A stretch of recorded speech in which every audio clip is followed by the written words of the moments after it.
因為美國、以色列同埋呢個伊朗嘅戰爭，導致我哋咧係對國際法嘅關注同埋爭論。唔少人認為美國同埋以色列咧係違反國際法嘅，因為佢哋咧喺冇聯合國嘅授權底下咧去攻擊伊朗，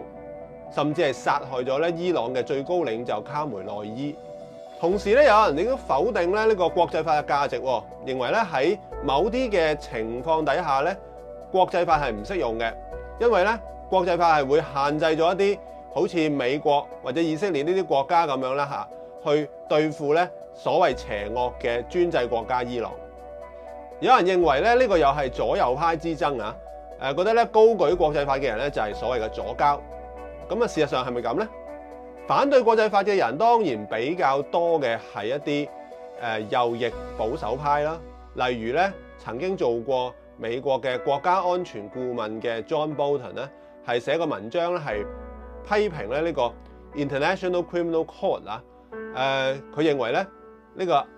ICC 咧係會威脅美國嘅國家主權嘅。不過咧，其實喺左派裏邊都有唔少人咧係批評國際法嘅喎。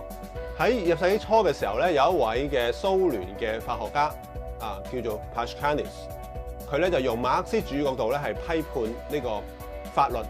亦都包括埋呢個國際法嘅。咁而近年呢一位嘅學者叫做 China Mieville 咧，佢寫一本書叫做 Between Equal Rights， 咁咧亦都係嘗試咧進一步發展佢嘅即係馬克思主義嘅理論咧嚟去批判呢個國際法嘅。佢哋嘅理論咧係比較複雜同埋理論化嘅。不過簡單嚟講咧，佢哋係認為咧國際法咧其實係建立咗一種表面上或者形式上咧係國與國之間嘅平等關係，但實際上係掩蓋咗咧由全球資本主義以及帝國主義所建構成嘅一個國際秩序，而呢個秩序係充滿住唔平等同埋暴力嘅。有啲諷刺，特朗普同埋內塔尼亞胡咧，佢哋用咗行動嚟去證明咗呢啲左派觀點，而咧伊朗嘅政府咧亦都高舉咗國際法，同埋咧亦都係可以話係重複咗咧呢種左派觀點嚟批判咧呢個西方嘅國家，特別係美國同埋以色列。而且咧佢哋亦都用同樣嘅國際法裏邊嘅不得干涉咧，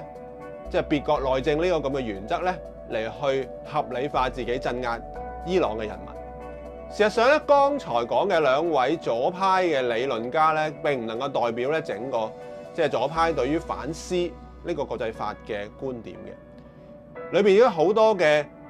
左翼人士咧，就認為咧國際法本身係充滿咗所謂不確定性啊 （indeterminacy）。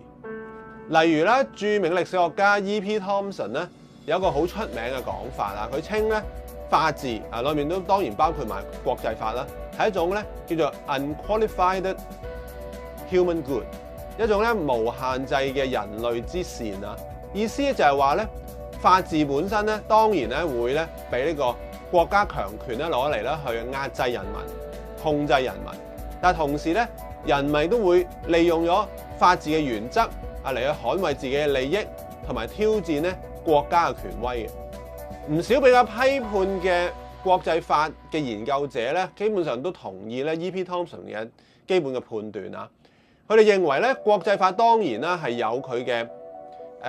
帝國主義啦、殖民主義嘅根源嘅，但係咧喺過去嘅幾百年裏邊咧，有唔同嘅人咧係努力地去爭取、去改革、去重新修訂呢個國際法，亦都咧去爭奪咧有關國際法嘅詮釋，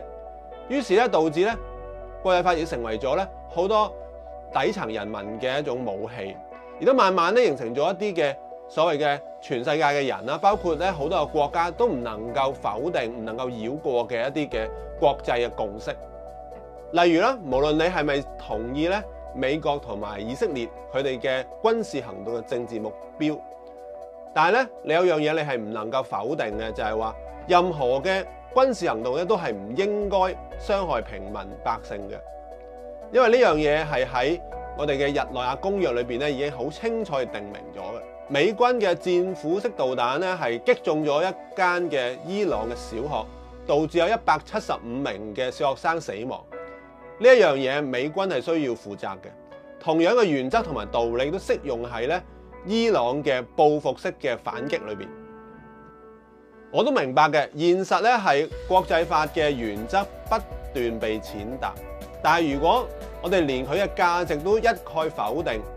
我哋就變咗咧，我哋連一啲全球人類應該共同遵守嘅共識咧，我哋都係否定埋。結果咧，我哋間接係承認咗叢林法則，亦都成為咗一位虛無主義者。